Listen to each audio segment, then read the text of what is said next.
Hay una regla no escrita en el mundo de la cinematografía que dice que saber vender una película es tan vital como el haberla hecho de la forma correcta. Aunque diría que incluso más.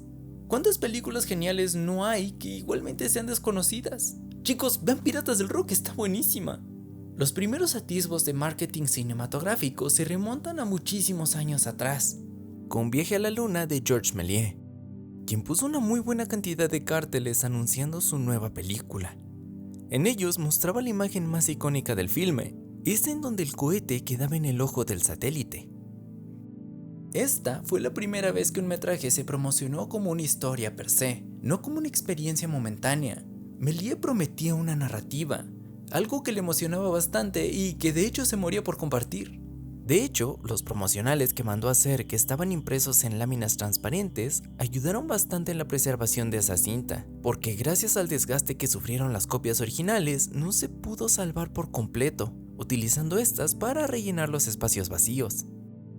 Posteriormente apareció Griffith con su ahora polémica Nacimiento de una Nación, superproducción a la que se le invirtió una muy buena cantidad para que el mundo supiera de su existencia. Fue la primera cinta en hacer funciones de gala, tener pósters gigantes e incluso una publicidad en periódicos a nivel nacional. De ahí llegó el Star System, y Hollywood empezó a atraer a la gente utilizando el rostro de los actores como principal medio de venta de un filme. Pero ese es tema de otro video. Bueno, ahora la industria es totalmente consciente del poder de una buena publicidad, razón por la cual desde hace décadas las campañas de marketing de películas a las que les invierten muchísimo dinero han sido enormes, costando miles de millones de dólares para que cualquier persona que tenga contacto con ellas se les quede en la mente el título o alguna imagen alusiva a ella y tengan ganas de verla en la gran pantalla. Desde las clásicas entrevistas, carteles enormes, premieres, trailers, cajas de pizza, las propias pizzas, cajitas felices, reacciones de la audiencia. Vistas, pantuflas, camisetas, pelotas, llaveros, álbum coleccionable, muñecos de vinil, títere, lámpara, chicle, loncheras, relojes, jabones, en fin. Se procura abarcar todo el terreno posible relacionado al target al que va dirigida la cinta, y así conseguir una buena asistencia que se vea reflejada en taquilla. Aunque no se ha perdido por completo esta magia, con el paso del tiempo las campañas han ido cambiando, mutando, siendo cada vez menos explosivas o creativas. Como que les falta esa chispa que caracterizaba las ganas de involucrar a la gente, buscando hacer que mínimo percibieran la película que se promocionaba como algo especial. Como algo por lo que valía la pena hacer locuras. Antes de que se comenzaran a llevar a las premieres a los influencers que ni siquiera les gusta el cine y que solo están ahí para tomarse fotos o subir una historia sobre reaccionando a una película, o que directamente el punto más fuerte de la publicidad de una cinta se centra en un trend de TikTok, las campañas de marketing realmente eran un arte en sí mismas. Por ejemplo, para la película de Los Simpson vistieron varios 7-Eleven como Quickie Marts, en los que vendían productos de la serie como Buzz Cola o los cereales de Krusty, algo bastante inmersivo. O la vez que para promocionar Distrito 9 se colocaron en varias partes del mundo los pósters con la silueta de los langostinos, invitando a la gente a denunciar si es que llegaban a ver alguno. Y curiosamente, si marcabas al número que señalaba, tenías la opción de dejar un mensaje.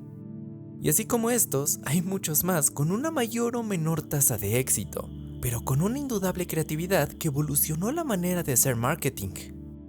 Y estamos aquí para conocer algunas de las más extrañas, interesantes y creativas que hemos podido ver a lo largo de la historia del cine.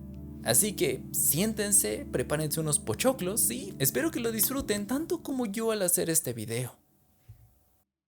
Imagina que estás viendo la televisión solo en tu oscura habitación a altas horas de la noche, cuando la transmisión se va a comerciales. Es principio de los 2000, por lo que ver tu teléfono para distraerte no es una opción. Así que decides ponerle atención a los anuncios, cuando de pronto estos se ven interrumpidos por un extraño y críptico video en donde una serie de imágenes perturbadoras junto a un sonido extraño de estática te agarra desprevenido. Son únicamente 24 segundos de escenas e imágenes sin contexto, sin nada que anuncie de qué se trata o cuál es su propósito. Y así como aparece, la pantalla se llena de estática y regresa a la programación habitual. Pues esto le pasó a miles de personas por ahí del 2002, ya que para promocionar el remake estadounidense de The Ring, Algunas cadenas de televisión pasaban partes del video maldito sin previo aviso y sin una pizca de referencia que se trataba de un metraje relacionado a una película. Esto cerca de la medianoche o en horas random del día, causando varios sustos y reacciones curiosas en sus desafortunados espectadores. Pero esto no se limitó a asustar a la gente en televisión, puesto que al momento de realizar experiencias en algunos centros comerciales, en donde la gente podía ver el video completo, a muchos les pedían sus datos para registrarlos y supuestamente ganar premios, pero el motivo real de esto era para que después de ver el video, los espectadores recibieran una llamada sin identificador, en la cual se escuchaba una voz que les decía la mítica frase.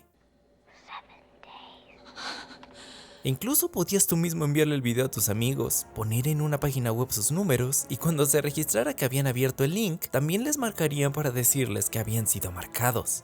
El pináculo de las bromas de esos tiempos. Pero esto no se quedó ahí, ya que la producción dejó cajas de DVDs y de VHS sin portada en lugares random de la ciudad, tales como escuelas, parques, jardines, asientos del cine, lugares que recurren los loquitos. Estas contenían únicamente el video maldito, sin una señal de que se trataba de la promoción de una película ni nada por el estilo. Imagínate agarrarlo pensando que es una cachonda y a la mera hora terminar maldito. ¡Qué mala suerte! Esto fue bastante efectivo, y muchos llegaron a pensar que el video estaba realmente maldito, lo que resultó que en cuanto la cinta se estrenara, muchos fueran atraídos por esta leyenda urbana, multiplicando el presupuesto de 48 millones a 240,000 millones a nivel mundial. Nada mal. Actualmente, el cine de superhéroes nos tiene acostumbrados a promocionales enormes, a llenar las salas sin dejarnos ver otras películas. En temporada de estrenos de Marvel, o ves Infinity War, porque Kevin Feige así lo quiso. Pero si una película inició toda esta euforia desmedida a los actores en licras, fue Batman de Tim Burton. Y es que esta hizo algo que nunca se había conseguido en otra producción de este calibre, promocionar la cinta únicamente con el logo. Así como lo escucharon, solo con esta cosita. El primer póster mostraba solamente el emblema del murciélago, sin título, nombres de actores ni nada de eso. Estaba únicamente acompañado por una discreta fecha de estreno, un elemento que suelen utilizar los teaser posters para marcar misterio, antes de que caguen todo con la sobresaturación del orto. Esto fue suficiente para comenzar a generar algo en las personas. ¿Curiosidad? ¿Entusiasmo? ¿Interés? No hay respuesta incorrecta, pero todo se centra en un punto en específico: expectativa. Si bien Batman ya era una figura reconocida en el medio, ninguna de sus anteriores producciones había alcanzado el nivel de emoción que esta sí estaba logrando. En gran medida, esto se debe a que el encargado de la cinta era un cineasta que se encontraba en la cima del mundo en ese momento. Tim Burton acababa de estrenar Juguito de Escarabajo, un éxito rotundo en taquilla y con un fuerte impacto en la cultura popular. Esto lo puso en la mira de la Warner, quienes lo ficharon rápidamente, puesto que su visión de las cosas tan oscura pero estrambótica parecía calzar a la perfección con la mitología del personaje. Y es que realmente querían alejarse de esas representaciones chistositas del héroe. Aunque a él no le interesaban los cómics, sí le agradaba la idea de contar la historia de un hombre torturado, con traumas, villanos tan extraños y con un estilo gótico. Muy su onda. Claro, esto ya lo saben, y aunque no fue lo que vendió la película, sí ayudó a generar emoción por verla. Y es que una de las cosas que más intrigaba a la audiencia era pensar en cómo va a ser. Antes del Batman de Burton, la presencia en el medio audiovisual del murciélago tenía un característico tono cómico. Únicamente los cómics lo retrataban con esa aura oscura que el personaje realmente necesitaba, por lo que llevar esto a la gran pantalla por primera vez generaba mucha curiosidad, cosa que los detalles que se daban y ese logo tan vistoso vendían. Aunque muchos tenían sus dudas porque a un sector no le cuadraba la elección de Michael Keaton como Bruno Díaz, las primeras imágenes y un tráiler que mostraba el tono, la estética y la identidad de la cinta en una serie de imágenes sin contexto y que culminaba con un logo sin título despejaron totalmente las dudas, consiguiendo que explotara la Batmanía. La película se convirtió en un fenómeno cultural incluso antes de su estreno, generando más de $700 millones únicamente en ventas de mercancía. El símbolo del murciélago parecía omnipresente, hasta el punto de que era imposible caminar metro y medio sin ver algo relacionado con Batman. Incluso se llegó a registrar que había personas dispuestas a pagar solamente para ver el tráiler. Y el estreno de la cinta fue arrasador. Miles de personas corrían a las salas para ver el que se vendió como un evento cinematográfico imperdible, consiguiendo la friolera de $100 millones en tan solo 10 días, un hito en la historia de la propia cinematografía. El éxito masivo de Batman demostró que las películas de superhéroes podían ser rentables y aclamadas, pavimentando el camino para futuras adaptaciones de cómics y estableciendo la plantilla de cómo se comercializarían. Esto le hizo aprender a la industria que la curiosidad es un arma poderosa y que valía la pena invertir unos cuantos millones más para que la gente no pueda evitar ver lo que promocionas. Aquí todo salió bien, y realizar esto fue vital para atraer una nueva generación de fans y legitimar al personaje dentro del panorama cinematográfico. Posteriormente, algunas franquicias como Harry Potter utilizaron esta estrategia de no poner el título de la película porque el público ya sabía a qué se referían. Solamente colocando un monumento como lo es Hogwarts en llamas o al trío de oro todos revolcados era una invitación directa, ocasionalmente acompañada de un críptico "todo acaba aquí". Simplemente épico. Incluso yo, que en su momento no había visto ninguna de esas películas, sabía que se trataba de algo fuerte. Goku, esta vaina es seria. Pero poniéndolo en perspectiva, la saga de películas inspiradas en los escritos de J.K. Rowling lo hizo hasta su 8ª entrega, mientras que Batman lo consiguió con la primera adaptación que hizo Tim Burton. ¿De qué hay diferencia? Hay diferencia. Así como hemos visto casos de campañas exitosas a pesar de su curiosa forma, también han existido experimentos en los que no se ha obtenido el éxito o la viralidad esperada, consiguiendo incluso que sus involucrados se enfrenten consecuencias bastante fuertes frente a la ley. Justamente esto pasó con una extraña idea que se empleó para el marketing de Aqua Teen Hunger Force: Movie Film for Theaters. Pinche nombrezote. Esta adaptación a la gran pantalla de la serie de culto transmitida por Adult Swim buscaba la disrupción. Ya saben, ser malotes y callejeros. Sin embargo, a alguien dentro del departamento encargado de la promoción de la cinta se le ocurrió la aparentemente inofensiva idea de construir unos dispositivos LED con la imagen de unos aliens que aparecen en la cinta llamados Mooninites. Unos cosos pixelados que eran fáciles de reconocer de ese modo y que daban con la estética callejera que se buscaba establecer. Para ello mandaron a hacer cientos de estos, los cuales consistían en una placa de luces con las baterías y el cableado por debajo, distribuyéndolos de forma discreta por lugares al azar, puentes, túneles, estaciones y edificios en 10 ciudades de Estados Unidos, aunque tuvieron una presencia más notoria en Boston, lugar en el que se desarrolla toda esta historia. Estos en un inicio pasaron desapercibidos, incluso la gente los celebró porque eran re indies y pues se veían bonitos.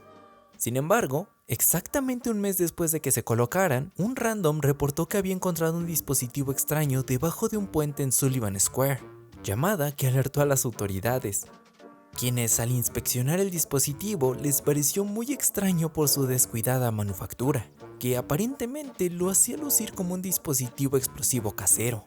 Y como si hubieran sufrido ceguera durante todo este tiempo, de pronto la gente empezó a reportar más avistamientos de estas mortíferas placas LED por todos lados, dando inicio un miércoles 31 de enero un masivo y bastante pesado operativo antibombas, cerrando vías importantes de transporte, prohibiendo el paso por puentes cruciales, paralizando estaciones del metro y manteniendo una presencia bastante potente de elementos policiales y antibombas, quienes durante todo el día se dedicaron a quitar a los Mooninites que estaban por toda la ciudad. Incluso detonaron uno con una carga de agua para desactivarlo de forma segura. No, se detonaron un Mooninite. Y no fue hasta las 3 de la tarde cuando un huevón bien friki del departamento señaló que se veía como un Mooninite. Fue así que se pusieron en contacto con Cartoon Network, dueños de Adult Swim, y comprobaron que en efecto era parte de la promoción de su película, deteniendo esa misma tarde a Peter Berdovsky y a Sean Stevens, quienes habían sido los encargados de colocar los aliencitos brillantes por toda la ciudad, siendo acusados de plantar dispositivos engañosos y de alterar el orden público. Como dato random, en una rueda de prensa ellos se negaron a hablar de lo que pasó y se la pasaron todo el tiempo charlando de cómo eran los peinados de los 70s. re alternativos. Aunque claramente esto se trata de una reacción bastante exagerada por parte de las autoridades, costando todo el chistecito como $750,000 por toda la fuerza policial que se empleó en el operativo, todo el peso recayó en Cartoon Network, la cual tuvo que pagar más de $2 millones en multas, pero obteniendo su principal y más destructiva consecuencia en la renuncia de Jim Samples de la dirección del canal. Esto para proteger la imagen de la empresa y a su equipo. Un gran hombre. Cosa que para muchos inició la decadencia del canal, pero ese es tema para otro día. Hay cosas bastante cagadas respecto a esto, como que los LEDs estuvieron colocados un mes sin causar ningún tipo de problema, o que al verlos de cerca nadie notó que no se trataba de un artefacto explosivo tal cual. Entonces, así como que expertos, muy expertos en bombas, pues yo creo que no eran. Si bien este fue un caos generado a lo güey, es importante tomar en cuenta que esto sucedió en la era post 9/11, en donde la sociedad andaba reciscada y cualquier alerta de bomba era tomada pero muy en serio. Sumado a que todo se hizo de forma sospechosa y sin un aviso oficial a la ciudad, incluso los lugares en los que se habían colocado eran claves para la infraestructura. O sea que si se trataba de algo explosivo, se hubiera causado muchos problemas. Por lo que esto se encontraba en una línea delgada entre lo disruptivo y lo irresponsable.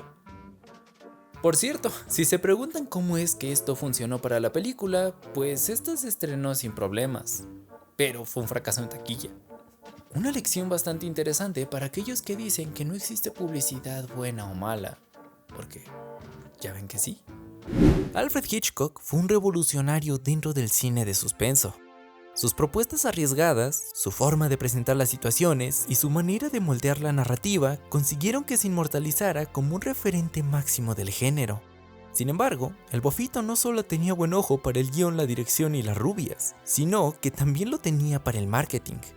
Siendo que para su filme más importante y el más recordado de toda su filmografía, decidió que nada era suficiente, y que si quería que todo saliera bien, tendría que tomar las riendas por mano propia, por lo que se volvió a sí mismo el rostro de su campaña publicitaria.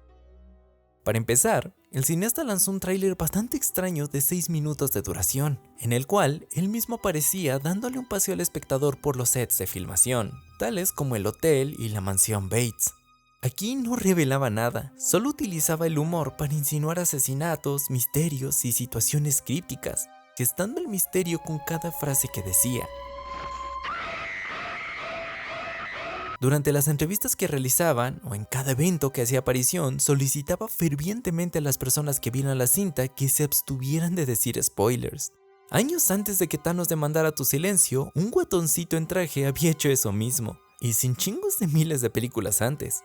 De hecho, guardar el secreto de lo que sucede en el clímax de la historia lo tenía totalmente obsesionado. A tal punto que posteriormente de adquirir los derechos de la novela, el cineasta mandó a todo su equipo a comprar todas las copias que había disponibles en las librerías. Se dice que consiguieron entre 9,000 y 10,000 ejemplares del libro escrito por Robert Bloch. Todo esto con la intención de que el público llegara lo más desprevenido posible al cine. Quería que el plot twist de esta historia fuera una experiencia íntegramente cinematográfica. Re envidioso. Sumado a esto, Hitchcock solicitó de forma tajante a los cines que proyectarían su cinta que una vez iniciada la función, nadie, absolutamente nadie, podía entrar o salir de la sala. Esto fue revolucionario, porque entre los 50s y los 60s, las salas de cine funcionaban con el viejo sistema de permanencia voluntaria, como es que lo conocimos aquí en México. Las personas que compraban un boleto tenían la libertad de entrar y salir de la sala las veces que quisieran, e incluso quedarse el número de funciones que ellos gustaran. Pero Alfred consideró que esto era impermisible con su nueva obra, ya que podría arruinar la experiencia de las personas y el desarrollo de la historia, además que desprotegería su tan preciado giro narrativo. Esta regla tuvo que ser respetada por completo por todos aquellos que quisieran ver su nueva cinta, algo que obligaba a todos los asistentes a tener cierto respeto y compromiso con la película, cosa que cambió el comportamiento de las salas de cine desde entonces. Esto fue tan lejos que el director le pidió a la actriz Janet Leigh, quien hasta ese momento era considerada la protagonista del filme, que evitara hablar de la película. Y es que en realidad su personaje tenía una participación bastante limitada, ya que es asesinada rápidamente en la historia. Alerta de spoilers. Esto también fue un parteaguas para el cine, puesto que acabar con la actriz más importante que tiene el reparto sonaba como algo impensable, pero Alfred lo hizo de forma impredeciblemente magistral. Herramienta que más tarde utilizó Wes Craven en Scream al promocionar la cinta con Drew Barrymore como protagonista, cuando solo es parte del prólogo de la historia. Como punto final a este enigmático y extraño plan, el director no realizó proyecciones especiales para la prensa y solicitó que aquellos que la reseñaran fueran algo ambiguos y no calificaran con estrellas la cinta, como solía hacerse en esos tiempos. Toda esta aura de misterio consiguió que la gente asistiera con una curiosidad intensa a las salas de cine, logrando que su inversión de aproximadamente $800,000, que actualmente serían como 9 millones, recaudaran $50 millones, que igualmente actualizando la cifra por la inflación, da como resultado como 600 o 650 millones de verdes. Las ideas de Hitchcock, por más piradas que sonaran y casi sin invertir dinero, trascendieron la propia película que publicitaban, cambiando incluso la forma en la que se ve el cine, algo que solo es digno de un grande como lo fue el maestro del suspenso. Ahora sí, es momento de hablar de la campaña de marketing más extrema, convincente y religiosamente analizada por todos los que la conocen. Me refiero a la del proyecto de la Bruja de Blair. Pero esta será para otro video, porque escribí tanto en este punto que me di cuenta que esto perdía el ritmo. Así que dejémoslo hasta aquí por hoy y se los traigo en el siguiente. Lo prometo, porque créanme, vale mucho la pena explayarse en el tema. Es más, si ya lo subí, se los dejo en la pantalla final. Como vieron, el éxito de una campaña de marketing no solo depende de qué tanto capital se le invierta, sino de las ideas detrás de ella. Obviamente es importante tener un buen enfoque y que sea orgánica conforme a la historia que se vende. Estas solo fueron algunos ejemplos, pero hay muchos más que realmente vale la pena estudiarlos. Pero volviendo a la idea del inicio, el buen marketing no ha desaparecido por completo, solo es más difícil de encontrar. Si bien las productoras de los blockbusters que van saliendo le meten buena guita, optan por invertir ese capital en cosas sencillas, o más bien, La experimentación, involucrar al espectador con cosas que van más allá de un póster, trailers o premieres, se encuentra cada vez menos. Esto es algo triste, porque antes el marketing buscaba sacarte de tu mundo, ahora busca colarse en el tuyo sin molestarte. ¿Qué nos queda cuando las películas ya no nos hablan antes de entrar a la sala? Como mencionaba Byung-Chul Han en La Sociedad del Cansancio, lo lúdico ha sido absorbido por la lógica del rendimiento. Ya no jugamos, solo trabajamos para ser vistos. Como sea, gracias por llegar al final del video. Espero que les haya gustado y que si quieren uno relacionado a cómo fue evolucionando el marketing cinematográfico a través de los años, no lo sé, coméntenlo y me pongo a trabajar en él. Y es que es un tema tan extenso que hay varias cosas que quise meter en este video pero no pude, como la primera vez que se promocionó una película por la radio, o cuál fue el primer tráiler que se puso en una sala de cine o que se presentó por medio de la televisión. Hay muchas cosas, no lo sé, creo que podría ser interesante. Por favor, cuídense mucho, sean felices, vean Piratas del Rock o El Juez Dredd, que son grandes películas, no entiendo cómo no les fue tan bien. Chao.